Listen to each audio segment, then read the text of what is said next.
혼란과 상실이 확신과 안전을 대신하는 시대를 살고 있습니다. 모든 것이 불투명해지고 있고 삶의 앞뒤가 불확실해지고 있습니다. 한 치 앞도 내다보기가 점점 더 어려워지고 있습니다. 그래서 현대인들은 저마다 안전이라는 닷을 찾아 미친 듯이 달려갑니다. 그러나 세상에서 제공해주는 그 닷은 우리에게 안전함을 제공하는 것처럼 보이지만 사실은 우리를 수평선 저 안으로 더 깊이 끌고 들어갑니다. 그것은 우리들에게 안전을 제공해 줄 것처럼 보이지만 사실은 신기루에 지나지 않기 때문입니다. 그래서 세월이 지나갈수록 헛헛당망이 더해갑니다. 그런 까닭에 우리는 다시 한번 우리 자신을 바로 세워야 될 그런 상황을 맞고 있습니다. 우리들의 인생에는 눈에 보이는 이 세상을 넘어서는 어떤 목적과 계획이 있음을 믿을 필요성이 있습니다. 다시 한번 우리는 이 흔들리는 터전 위에서 눈을 들어 역사의 주관자가 되시는 하나님을 바라보아야 하는 것입니다. 주님 오늘 말씀을 통해서 우리들이 비록 이 불확실하고 흔들리는 터전 위에서 흔들리면서 아슬아슬 때로는 고개하듯 그렇게 살아가고 있을지라도 이미 우리에게는 흔들리지 않는 하나님의 약속이 주어졌음을 믿고 살아가야 한다고 말씀합니다. 자, 오늘 본문 1절로부터 3절 말씀을 보십시오. 여호와의 종 모세가 죽은 후에 여호와께서 모세의 수종자 눈의 아들 여호수아에게 말씀하여 이르시되 내 종 모세가 죽었으니 이제 너는 이 모든 백성과 더불어 일어나 이 요단을 건너 내가 그들 곧 이스라엘 자손에게 주는 그 땅으로 가라. 내가 모세에게 말한 바와 같이 너희 발바닥으로 밟는 곳은 모두 내가 너희에게 주었노니. 그렇게 말씀합니다. 오늘 본문 말씀은 여호와의 종 모세가 죽은 후에 라는 말씀으로 시작합니다. 출애굽한 이스라엘 백성들에게 있어서 모세는 태산 같은 사람이었습니다.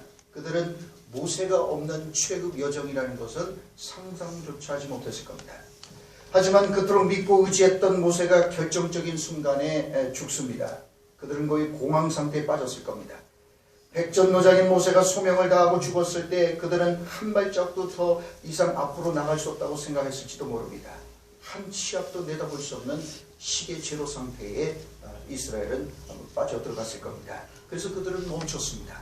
더 이상 앞으로 나가지 못하고 이제 요단강을 건너서 약속의 땅이 저 앞에 내다보이지만은 그러나 그들은 나갈 엄두도 못 내고 그저 이 모세가 죽은 이 엄청난 충격 속에서 그들은 그렇게 실망하고 있었습니다.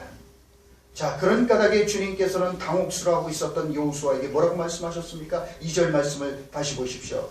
내 종 모세가 죽었으니 이제 너는 이 모든 백성과 더불어 일어나 이 요단을 건너 내가 그들 곧 이스라엘 자손에게 주는 그 땅으로 가라. 주님의 명령의 핵심은 요단을 건너 내가 주는 그 땅으로 가라는 말씀에 있습니다. 요단강은 옛삶과 새로운 삶의 경계입니다.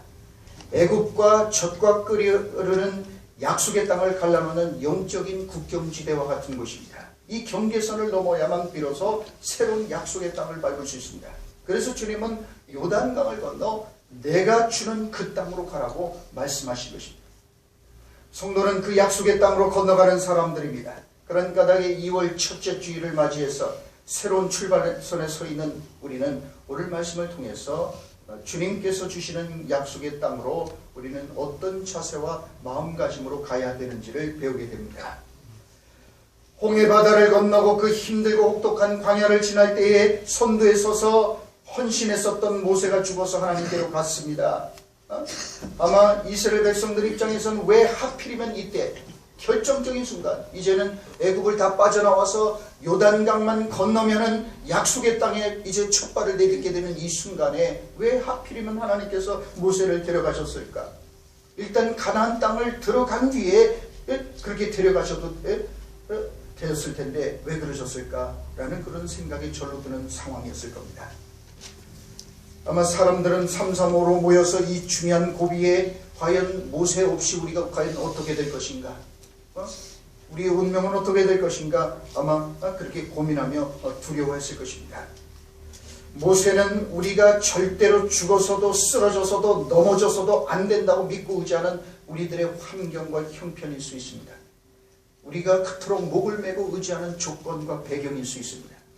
우리의 마음을 오롯이 걸어두는 가장 중요한 의지처일 수 있습니다. 우리가 기댈 수 있는 유일한 곳일 수도 있습니다. 그래서 이 땅의 수많은 사람들은 그토록 믿고 의지하던 모세가 죽을 때 같이 절망하고 같이 넘어지고 같이 쓰러집니다. 그 위대한 모세 때문에 정작 바라보고 의지해야 될 하나님을 보지 못합니다. 하나님께 나가지 못합니다. 모세라는 부분에 막혀서 전체이신 주님을 보지 못하는 어리석음에 빠집니다. 그래서 여호수아서는 모세가 죽은 후로부터 시작되고 있습니다. 이것을 기억해야 된다고 말씀하는 겁니다. 그렇습니다. 우리가 그토록 의지하고 목을 매는 모세가 죽어도 하나님의 약속은 계속된다고 말씀하는 겁니다. 우리가 그토록 믿고 의지하던 모세와 같은 것들이 무너지고 넘어지고 쓰러지고 우리 손에서 빠져나간다 할지라도 하나님의 역사는 계속된다고 말씀하는 거예요. 하나님의 구속사의 드라마는 그 어떤 역사도 어떤 바로왕도 애국도 군대도 막을 수 없다고 말씀하는 거예요. 하나님의 약속은 파기되지 않는다는 거예요. 그러므로 모세가 죽은 후에도 하나님의 역사는 계속됩니다. 여러분들이 그렇게 믿고 의지했던 모세가 사라졌다고 할지라도 낙심하지 마십시오. 끝나지 않았습니다. 그토록 힘이 되고 기댈 곳이 되어줬던 모세를 어느 날 갑자기 빼앗겼다고 해도 절망하지 마십시오. 그토록 기대고 의지해서 그것이 없어지면 인생 자체가 무너진다고 생각하던 그 모세가 죽었을 때도 여러분 변함없이 하나님은 살아계시고 하나님의 약속은 계속되고 있습니다. 기억하십시오. 모세는 아무리 위대하다 할지라도 그것은 한 부분일 수밖에 없습니다. 하나님께서 잠깐 사용하시는 방편에 지나지 않습니다. 하나님이 사용하시는 여러 카드 중에 하나일 뿐입니다. 그는 결코 우리들의 하나님이 아닙니다. 부분에 목숨을 걸지 마십시오. 우리들의 전체를 보고 알고 계시는 하나님을 붙잡으십시오. 우리들의 소중한 모세가 내 인생 속에서 빠져나가고 사라져가게 될 때 절망하지 말고 영원하신 하나님께 매달리십시오. 그래서 주님은 오늘 본문 말씀을 통하여 모세가 죽은 후에 공황 상태에 빠져서 이제 과연 시계 제로 상태에 빠져서 과연 우리의 운명이 어떻게 될까? 두려움에 그래서 어쩔 줄 몰라하고 있었던 백성들을 향하여 거기에 멈춰 서 있지 말고 모세가 죽었지만은 앞으로 나가라. 내가 너희들에게 주는 그 땅으로 가라. 라고 그렇게 주님께서 말씀하신 겁니다. 그러므로 그토록 믿고 기대했던 모세를 잃어버린 까닭에 지금 낙심하고 있는 분이 있습니까? 잃어버린 것보다 여전히 남아있는 것에 주목하십시오. 전체를 바라보십시오. 자, 3절 말씀을 보십시오. 주님께서 뭐라고 말씀하셨습니까? 너희 발바닥으로 밟는 것은 모두 내가 너희에게 주었노니. 너희 발바닥으로 밟는 곳은 모두 내가 너희에게 주었노니 라고 말씀합니다. 중요한 것은 하나님의 약속의 말씀입니다. 하나님께서 그 땅을 주시겠다고 아브라함에게 오래전에 약속하셨습니다. 그것으로 충분합니다. 앞서도 말씀드렸듯이 우리는 지금 불확실성의 시대를 살아가고 있습니다. 평생 직장 개념도 사라진 지 오래되었고 모든 것은 변하고 있습니다. 그런 까닭에 이 불확실성 시대를 살아가고 있는 우리들에게 있어서 가장 절실한 은혜는 하나님의 이 구속사의 파노라마를 볼 수 있는 믿음의 눈입니다. 하나님께서 이스라엘 백성들을 출애굽시키시고 그리고 그들을 하나님의 백성으로 만들어내시기 위해서 인도해 가시는 이 거대한 구속사에 우리가 파노라마를 볼 필요가 있습니다. 우리는 너무나도 편협하게 근시안적인 시각에 사로잡혀서 살아가곤 합니다. 당장 눈앞에 전개되고 있는 상황과 형편과 처지에 민감합니다. 그래서 돌아가는 상황과 형편과 처지만 보고 우리는 낙심하고 우리는 두려움에 사로잡혀서 낙심하고 주눅이 들기도 합니다. 국내의 정세를 가만히 보고 있느라면 걱정이 됩니다. 이것이 환경이 가지고 있는 속성입니다. 환경과 형편과 돌아가는 이 모든 처지만 보면 우리는 불안해할 수밖에 없습니다. 우리를 둘러싸고 있는 환경과 형편과 조건은 시시각각 변합니다. 요동칩니다. 언제 어떤 일이 일어날지 아무도 모릅니다. 그런 까닭에 그런 흔들리고 요동치는 상황과 환경과 처지와 조건에만 초점을 맞추고 살면 우리들의 삶도 파도처럼 요동칠 수밖에 없습니다. 그래서 우리들의 삶은 흔들리지 않는 영원한 표대에 초점을 맞추고 살 필요가 있습니다. 그래서 히브리서 12장 2절은 말씀합니다. 믿음의 주요 온전히 하시는 예수를 바라보라. 그렇습니다. 그러므로 여러분 정말 우리는 눈을 들어서 흔들리는 환경과 형편과 숨가쁘게 돌아가는 국제 정세와 이것만 바라보지 말고 영원하신 하나님, 역사의 주관자 되신 하나님 우리가 바라봐야 합니다. 눈앞의 환경과 처지와 형편을 바라보고 살아가는 근시안적인 시각에서 벗어나 온 우주와 인간 역사에 대한 하나님의 경이로운 이 투시도를 우리가 바라볼 필요가 있습니다. 그럴 때 우리는 새로운 힘과 용기로 우리를 둘러싸고 있는 고단한 현실과 불확실성과 우리가 맞서 싸우며 나갈 수가 있습니다. 하나님의 거대한 구속사의 관점에서부터 보기 시작할 때 우리는 그저 눈앞의 환경에 압도당하고 사로잡히는 것으로부터 자유로울 수가 있기 때문입니다. 여러분 그래요. 지금 당장 우리가 부분만 놓고 보면 모세가 왜 이 시점에서 죽어야 되는지 그 부분만 놓고 보면 납득도 안 되고 이해도 안 돼요. 하나님 도대체 왜 이렇게 일을 하시는지. 때로 우리가 원했던 것과는 전혀 다른 방향으로 하나님께서 인도하시기도 하고 우리가 기대했던 것과는 전혀 기대하지 않았던 것으로 우리를 인도하시기도 하고 아주 하나님께서 우리 엉뚱하게 그렇게 하십니다.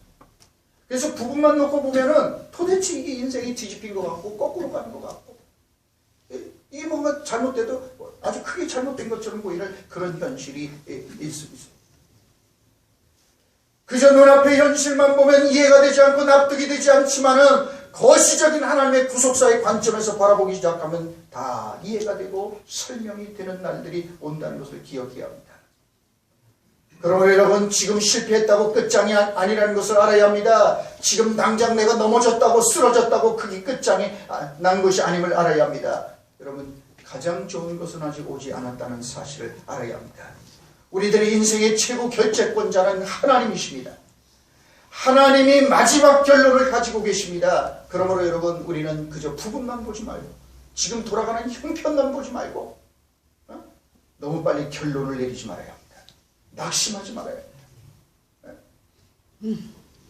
이것이 오늘 본문 말씀을 통하여 들을 수 있는 메시지 가운데 하나입니다. 당장 눈앞에 모세가 죽은 것만 보고 낙심하고 주저앉아서 한 발짝도 앞으로 나가지 못하고 그렇게 우물쭈물하고 있어서는 안 된다고 좀 말씀하는 거예요. 일어나서 요단강을 건너 약속의 땅으로 나가라고 말씀하는 겁니다.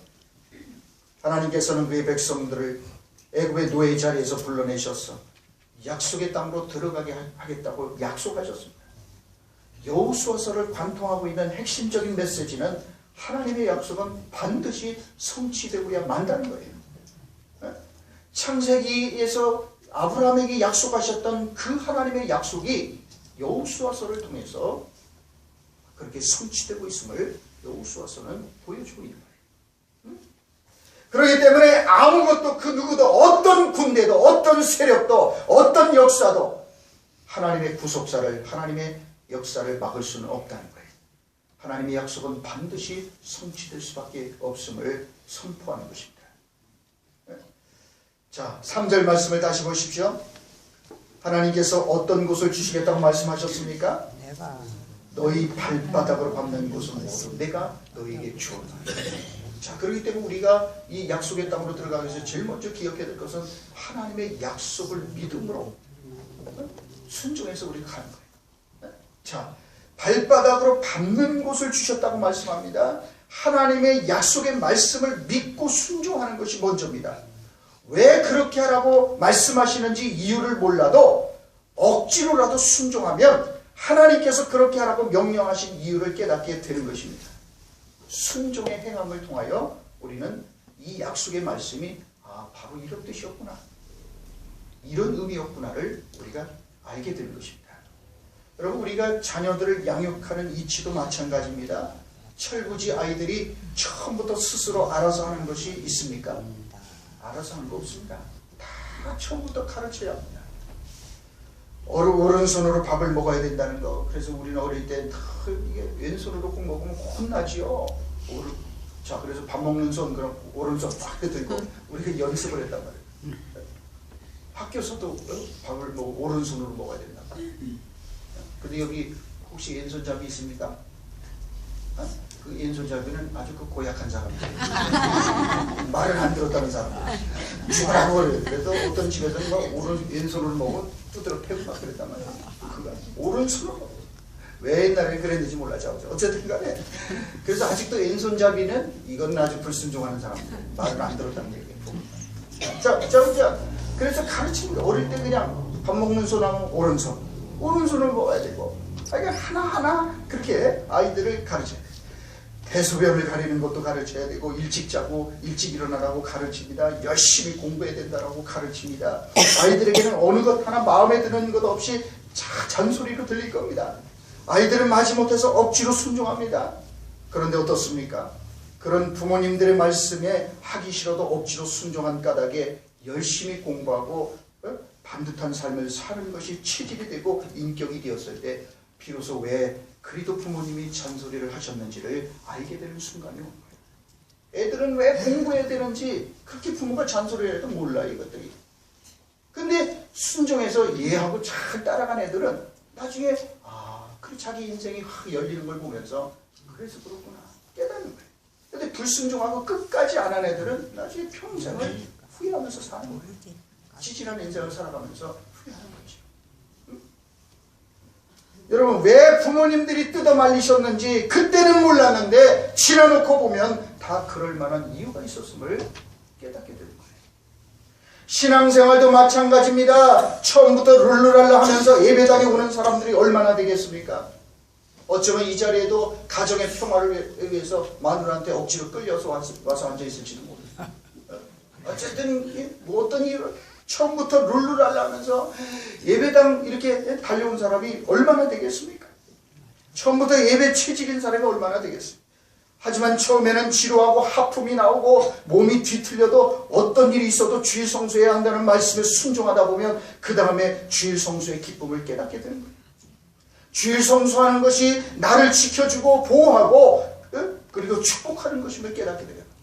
처음에는 왜 주일 성수해야 되는지 이런데 몰라도 그냥 순종하라고 그러니까 순종해서 하다 보면 그 주일 성수가 나를 지켜주고 하나님께서 나를 더 근사한 사람으로 만들어주고 내가 죄악된 자리에 가지 않고 이게 나를 보호해주고 더 나은 사람으로 만들어주는 하나님의 은총의 방편이라는 걸 깨닫게 되는 거예요. 그래서 그게 체질이 되고 인격이 되면 이제는 내가 주일을 지키는 게 아니에요. 주일이 나를 지켜주는 거예요. 내가 예배 인심 써서 하나님한테 드려주는 게 아니라 예배가 나를 하나님 사람 만들어주는 거예요. 그래 그렇습니다. 이 헌금하는 것도 그렇습니다. 처음부터 하나님께 드리지 못해서 안달인 사람이 얼마나 되겠어요. 하지만 11조 생활부터 시작해서 하나님께서 하라고 명하신 대로 당연히 하나님 앞에 드려야 될 것을 드리는 순종을 거듭하다 보면 왜 하나님께서 그렇게 11조 생활을 하라고 하셨는지 그걸 알게 되는 거예요. 순종해서 실제로 해보면 왜 그렇게 하라고 하셨는지 그 이유를 알게 되는 겁니다. 여러분 지식은 지식이고 신앙은 신앙입니다. 우리는 신앙을 지식으로 착각하지 말아야 합니다. 성경에 대해서 많은 지식과 정보와 교리를 아무리 많이 한다고 해도 그것만으로는 믿음이 자라지 않는 겁니다. 순종해야 믿음이 자라는 겁니다. 네? 몸으로 행해야만 비로소 그 말씀과 약속의 의미를 제대로 알 수 있는 거예요. 이해가 안 돼도 설명이 안 돼도 납득이 안 돼도 주님께서 말씀하셨으면 왜 묻지도 말아야 돼요. 그대로 해보면 그래서 주님께서 이렇게 하라고 그랬구나. 그걸 알게 되는 거예요. 그건 순종한 사람만이 아는 비밀이 있는 거예요. 그게 믿음의 세계입니다. 열왕기상 17장 8절로 16절 말씀을 보면은 우리가 잘 아는 사르밧 과부 이야기가 나옵니다. 3년 6개월 동안이나 계속되는 가뭄과 기근의 때에 하나님께서는 엘리야를 사르밧 과부에게 보내셨습니다. 그녀는 마지막 남은 음식을 만들어 먹고 이제는 더욱 소망이 없어서 아들과 함께 죽을 작정이었습니다. 그런 그녀에게 하나님은 엘리야를 통하여 이렇게 말씀하셨습니다. 두려워하지 말고 가서 내 말대로 하려니와 먼저 그것으로 나를 위하여 작은 떡 한 개를 만들어 내게로 가져와라. 기가 막힌 명령이 아닐 수 없습니다. 마지막 남은 가루 탈탈 털어서 마지막 양식 해먹고 아들과 함께 죽을 작정인 이 여자에게 하나님께서는 그 마지막 양식으로 떡을 만들어서 먼저 4개로 가져와. 이렇게 말씀하셨어요. 이런 착살맞은 이 명령이 어디 있습니까? 그러므로 우리가 신앙생활하면서 반드시 기억해야 될 것은 이해가 되지 않을 때에도 일단 순종하고 보는 것입니다. 하나님께서 이 사건을 성경에 기록되게 하여 우리들로 하여금 그 말씀을 읽게 하시는 이유가 무엇일까요? 그것은 무엇보다도 하나님의 본심이 어디에 있는지를 우리에게 알게 해주시기 바랍니다. 더 나아가 힘들고 어려운 세상에서 형통하는 길과 잘 사는 법을 우리에게 가르쳐 주시기 위함입니다. 하나님은 우리가 넉넉하기 때문에 우리에게 말씀하는 게 아닙니다. 하나님은 마지막 양식을 위하여 마른 나뭇가지를 줍는 사르밧 과부에게 먼저 하나님을 위하여 떡을 만들라고 어찌 보면 잔인하고 비상식적인 명령을 하셨습니다. 그러나 사랑하는 성도 여러분, 하나님은 잔인하신 분도 아니고 비상식적인 분도 아닙니다. 사르밧 과부에게 그와 같은 명령을 하신 것은 그들을 빨리 하루라도 더 빨리 굶어 죽게 만들려고 하신 것이 아니라 사실은 그녀를 가뭄과 기근에서 건져내시기 위함이었어요. 살려주시기 위함이었어요. 축복하시기 위함이었어요. 계속되는 가뭄과 기근의 때에 떨어지지 않는 새로운 양식을 주시기 위함이었습니다. 우리는 이런 하나님의 본심을 이해해야 합니다. 부분적으로만 놓고 보면은 하나님께서 알량하게 그 마지막 양식마저도 빼앗고자 하는 것처럼 보입니다. 그러나 빼앗기 위해서가 아니라 사실은 주시기 위함이라는 걸 잊지 말아야 합니다. 하나님께서 명령하신 것이 때로는 선뜻 이해가 되지 않을 수 있습니다. 앞뒤가 안 맞는 것처럼 보일 때가 한두 번이 아닙니다. 정말 하나님의 명령과 말씀이 부담이 되고 당혹스러운 명령일 때가 많습니다. 처녀 마리아에게 뜬금없이 나타나셔갖고는 일방적으로 내 모태를 내가 쓰겠다. 정혼한 여자에게 그게 뭡니까? 100세에 얻은 이삭을 모리아산에 올라가서 번제로 바치라고 말씀합니다. 이런 명령들 우리가 접할 때 도대체 하나님 맞나? 우리는 이게 잘못 들은 게 아닌가? 우리는 그래요. 그래서 우리의 문제는 하나님의 명령과 말씀 우리가 듣기는 듣고 하는데 순종도 하는데 순종하고 싶은 건 골라서 해요. 마음에 안 드는 건 다 걸러내고 내 마음에 들고 그것만. 그렇기 때문에 우리가 우리의 삶 속에서 하나님의 역사가 이루어지는 걸 우리가 좀처럼 경험하지 못하는 이유는 순종을 안 하는 게 아니라 하는데 하고 싶은 것만 골라서 합니다. 하나님의 명령이 우리 마음에 다 맞을 수 없어요. 다 들 수 없어요. 다 이해되지 않아요. 안 되는 게 더 많아요. 그러나 하나님의 명령인 걸 때로는 이해가 되지 않고 앞뒤가 안 맞는 것처럼 보여도 우리는 하나님께서 선하신 뜻을 갖고 계신 분이라는 걸 믿고 순종하면 절대로 우리를 망치게 하기 위함이 아니라는 걸 알게 되는 것입니다. 표면적으로 볼 때는 오히려 빼앗아가는 것처럼 보이고 힘들게 하는 것처럼 보이지만 사실은 축복하시기 위해서 명령하시는 것입니다. 하나님께서 우리에게 그 길로 가라고 명령하시는 것은 그 길로 가야만 축복이 되기 때문입니다. 우리는 가기 싫어하고 하는데도 가라고 하는 것은 그래야만 그게 우리에게 축복이 되기 때문에 하나님께서 그렇게 명령한 거예요. 그러므로 하나님께서 하시는 명령만 보지 말아야 합니다. 그 명령을 누가 하는지를 봐야 합니다. 하나님께서 하라고 하신 것은 절대로 잘못되지 않습니다. 선하시고 완전하시고 실수가 없으신 하나님께서 하시는 명령은 절대로 잘못되는 법이 없습니다.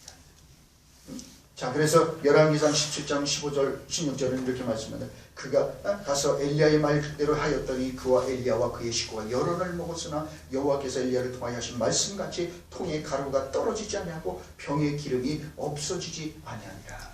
여러분, 그 가루가 떨어지지 않았어요. 기름이 끊어지지 않았어요. 말씀 그대로 순종하니까 사르밧 과부가 마지막 탈탈 털은 양식 다 털어서 했더니 그 가루가 끊어지지 않고 그 기름이 끊어지지 않았어요. 떨어지지 않고 끊어지지 않았어요. 그 마지막 양식이 새 날을 여는 새로운 양식이 됐던 거예요. 그러므로 우리는 어떻게 가야 할지 몰라도 괜찮습니다. 하나님의 약속이 먼저 있습니다. 하나님께서 알고 계십니다. 나는 몰라도 됩니다. 알 필요도 없습니다. 그저 약속의 말씀을 믿고 순종하고 가면 요단강을 건너 약속의 땅으로 들어가게 될 것입니다. 요단강을 건너 가라고 말씀하시면 그대로 순종하면 되는 거예요. 그 다음은 주님께서 알아서 하실 거예요. 지금 여러분 가운데 혹 인생의 수수께끼 같은 난제와 실험하고 있는 사람이 있습니까? 하나님께서 하필이면 모세가 죽은 것처럼 왜 하필이면 이런 일을 나한테 일어나게 하셨는가? 상심하고 있는 분이 계십니까? 그 부분만 보지 마십시오. 하나님께서 우리는 몰라도 됩니다. 도대체 어디로 가야지, 이게 도대체 나를 어디로 이 문제가 끌고 갈지 몰라도 하나님께서 우리들의 인생에 대한 결론을 갖고 계신다는 사실을 믿으십시오. 그래서 주님은 3절 말씀에서 너희 발바닥으로 밟는 것은 모두 내가 너희에게 주었느니라고 말씀합니다. 우리는 어리석어서 약속의 말씀을 믿고 발바닥으로 밟고 나갈 생각은 하지 않고 가만히 앉아서 그 약속이 내게로 그 약속의 땅이 내게로 걸어오기를 바랍니다. 주님께서는 너희가 발바닥으로 밟는 곳을 모두 주시겠다고 말씀하십니다. 우리가 말씀에 순종하고 가야 합니다. 그저 그 약속의 땅이 내게 걸어오기를 바라지 마십시오. 너희가 발바닥으로 밟는 곳을 모두 내가 너희에게 주었다. 우리가 밟는 땅을 준다고 그러시지 그 땅이 우리에게 걸어오기를 기다리라고 말씀하지 않습니다. 우리가 잘 아는 대로 누가복음 5장 1절로 11절 말씀에 베드로가 깊은 곳에 가서 그물을 던져 고기를 잡으라는 주님의 명령에 순종해서 그대로 했더니 그물이 찢어질 정도로 많은 고기가 잡혔습니다. 여러분, 베드로가 밤이 새도록 고기를 잡고자 했지만 한 마리도 잡지 못했지만 주님이 명령하시니까 얘야 깊은 데로 가서 그물을 던져라. 그러니까 우리가 어제 밤새도록 해서 한 마리 못 잡았지만 주님의 말씀에 의지하여 제가 가서 그물을 드리우리라, 던지우리라. 그리고 순종해서 갔어요. 그래서 그는 문지방을 넘어서 새로운 세계로 들어가는 사람이 되었습니다. 여러분, 그래요. 그 말씀에 순종했을 때 이게 합리적 일이지 않고 납득도 안 돼요. 사실 그 갈릴리 바다에서 잔뼈가 굵은 베드로처럼 그 바다에 대해서 잘 알고 있는 사람은 없습니다. 그리고 수십 대 조상 때부터 갈릴리 바다에서는 얕은 곳에서만 고기를 잡아서 먹고 살았어요. 그럼 수많은 조상들도 그렇게 살았어요. 근데도 주님께서는 바다에 대해서도 생전 모르시는 분 같은데도 깊은 데로 가서 그물을 던져 고기를 잡으라고. 그러니까 우리의 이성과 상식과 논리와 하나님의 말씀과 명령은 충돌합니다. 그때 우리는 과연 어느 쪽에 설 것인가가 우리 인생의 이제 갈림길이 되는 거지. 이게 정말 베드로를 하나님께서 그래도 축복하신 것은 그때 우리가 밤새도록 했지만 한 마리도 못 잡았지만 주님의 말씀에 의지하여 제가 가리라 순종한 거예요. 순종했더니 새로운 세계가 그 앞에 문지방을 넘어서 이쪽에서 저쪽으로 들어가는 그런 은총을 그가 입었어요. 자, 공부를 잘하기를 바라는 학생은 어떻게 해야 됩니까? 얼른 책상에 앉아서 공부해야 합니다. 안 그렇습니까? 공부 잘해야 되는데 공부 열심히 맨날 노래만 하고 있으면은 걔는 전혀 도움이 안 됩니다. 그건 하나님도 못해요. 공부 안 하는 인간은 어떻게 하나님 도우실 수가 없어요. 기도만 해도 소용없어요. 뭐 공부한 거 했어야지 떠올리게 하지. 성령도 어쩔 수 없어요. 공부 안 하는 인간들은. 공부를 해야 돼요. 공부를 자우지간 열심히 하면 그 성령께서 감동해서 기억도 나게 하실 건데 아예 머리에 들은 게 없는데 뭐 어떻게 성령도 어떻게 떠올리게 돼요. 그러니까 여러분 내가 공부해야 되는데 이러고 있으면 아무 소용이 없어요. 공부 잘하길 바라는 학생은 어떻게 해야 돼요? 얼른 책상에 앉아서 책을 펴놓고 공부해야 합니다. 내가 움직여야 합니다. 변화가 내게로 찾아오기를 기다리고 있어서는 안 됩니다. 내가 변화를 향하여 발바닥으로 걸어서 나가야 하는 거예요. 그렇습니다. 운전을 배우고 싶은 사람은 어떻게 해야 되는 겁니까? 처음에는 두려워도 운전대를 잡고 연습을 해야 합니다. 운전을 잘하기만을 바라면서 무섭다고 차에 올라타지 않으면 누구도 도울 수 없어요. 주님께서 말씀합니다. 내가 진즉에 너희에게 주었으니 이제는 너희들의 발바닥으로 밟아야 된다고. 내가 이미 아브라함에게 약속했고 너희에게 주었으니 이제는 너희가 발바닥으로 밟는 그곳을 내가 너희에게 주리라.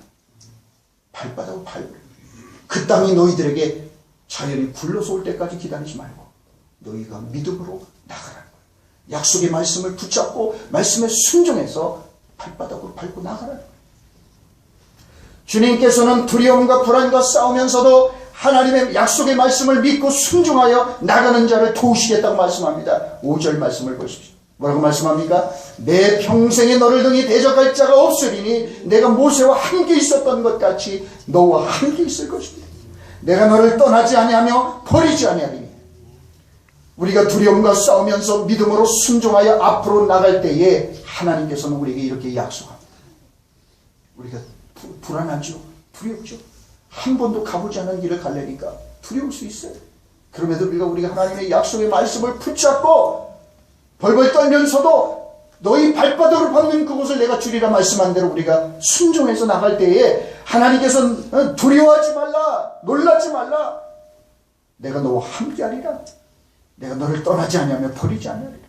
9절 말씀도 보십시오. 내가 내게 명령하는 것이 아니냐? 강하고 담대하라. 두려워하지 말며 놀라지 말라. 내가 어디로 가든지 네 하나님 여호와가 너와 함께하느니라. 여러분, 그래요.